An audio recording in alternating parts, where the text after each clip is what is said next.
Donc je suis un peu parti et après on a tous des influences. Hein. Je te dis Gad Elmaleh, il y a des trucs quand tu regardes bien qui, enfin c'est pas piqué, c'est jamais piqué, mais il a été influencé, on sent l'influence d'autres humoristes avant.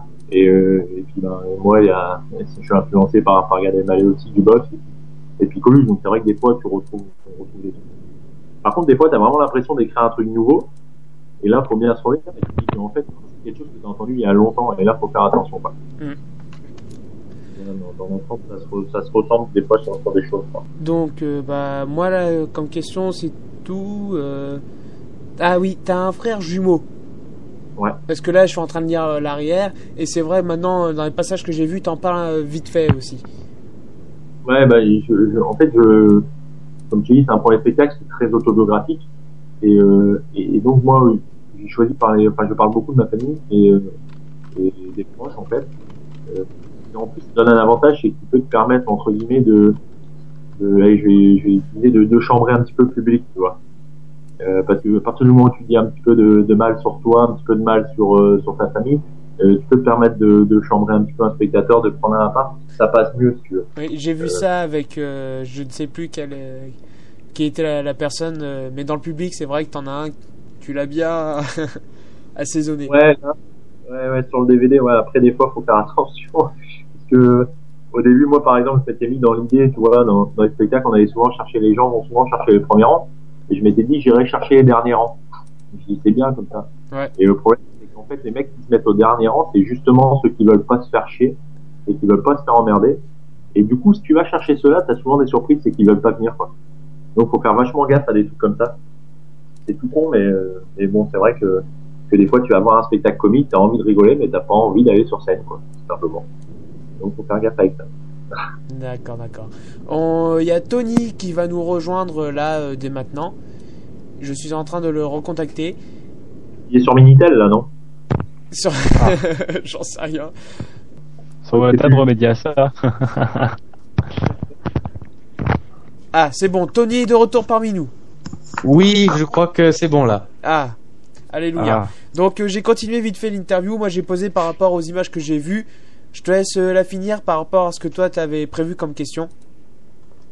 Oui, bah écoute, et tu sais quoi, moi je t'ai écouté là, parce que pendant que je suis en train de redémarrer le PC, et je tenais vraiment à t'applaudir parce que t'as quand même assuré malgré le fait que j'avais pas de que papier. je sois parti. Bah merci. Donc voilà quoi. C'est gentil. Ouais, bah du coup, je sais plus où on en est, moi. Je suis un peu paumé, moi. Ouais, bah, grosso modo, oui. Donc, y a pas de bonus. Pourquoi? Il y a pas de bonus. Non. Parce que j'ai pas eu l'occasion d'en faire. Ok. J'ai pas eu l'occasion d'en faire, là, actuellement.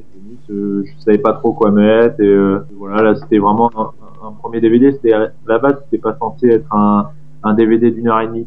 On était parti juste pour faire un DVD promotion pour démarcher les salles de spectacle et tout. Bon, et puis finalement, comme la qualité était bonne, voilà, on en a fait un DVD d'1 h 30, mais j'avais pas prévu, c'était pas dans mon idée de départ d'aller faire un gros DVD, quoi. Ok. Ah, ok, Moi, d'accord. j'ai une question par rapport à ça aussi. La première chose qui m'a perturbé, il n'y a pas de menu. Il y a pas de menu, ouais. Et Il y a pas de bon, menu. moi personnellement ça me dérange pas parce que moi j'aime bien comme les vieilles cassettes VHS où tu foutais directement dedans. Voilà quoi, tout était déjà prêt. Puis là il n'y a pas de choix de langue à faire non plus. Bon, maintenant moi je suis comme ça, mais je me mets à la place de la personne qui achète un DVD. Le DVD c'est côté multimédia, c'est intéressant d'avoir un menu. Les gens aiment bien prendre le temps de choisir s'ils veulent lancer ou retrouver un chapitre plus tard. Des fois que le lecteur a eu des bugs, ça arrive. Mais c'est pas un DVD à vendre, c'est pas un DVD à mettre dans le commerce. J'estime que la qualité du spectacle que j'ai fait là, c'était la première scène avec le nouveau spectacle. J'estime qu'il est pas, qui n'a pas lieu d'être dans le commerce, tu vois. D'accord.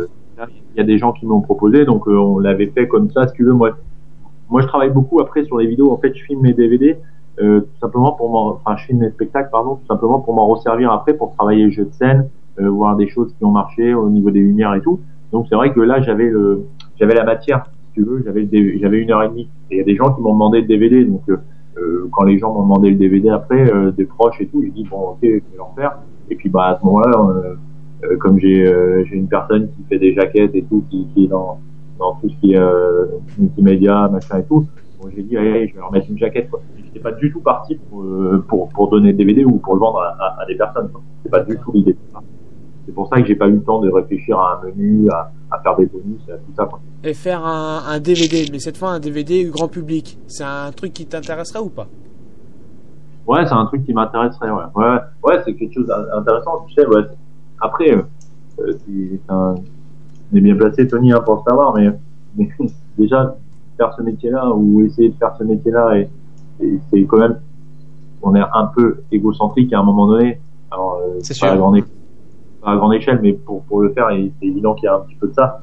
Donc, pour toutes les personnes, un écrivain, avoir un bouquin à lui dans un commerce, pour nous, bah, avoir un DVD, même si tu fais pas une sortie nationale, mais rien que tu verrais ton DVD à la FNAC, enfin à l'espace culturel à Quimper, bah, t'es super content, quoi. T'as l'impression d'avoir, c'est comme un bébé, quoi. T'as une œuvre, quoi. T'as fait une œuvre, quoi. Oui. Donc,